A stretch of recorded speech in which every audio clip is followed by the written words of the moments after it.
My name is Takedra Pierre. I am the internship coordinator at the Village School. I'm passionate about education. I'm passionate about people doing what they love to do. And I think the earlier a student is exposed to different opportunities, the better decisions they'll be able to make down the road. Throughout my years in education, I have made it my purpose to bring those real-world, outside of the classroom experiences to students. The internship program at the Village School is a true internship, not a one-day job shadowing experience. This is an internship similar to what you would see at the college level.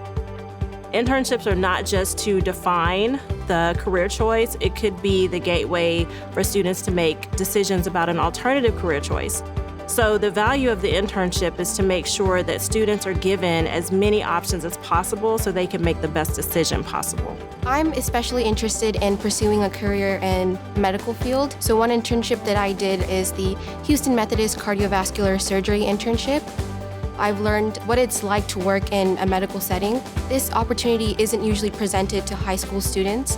So being able to work with these surgeons at such an early stage of my education has been amazing. Seeing students in an internship setting or seeing them at a company or organization working alongside its employees brings me great joy because it lets me know that what we're doing is working.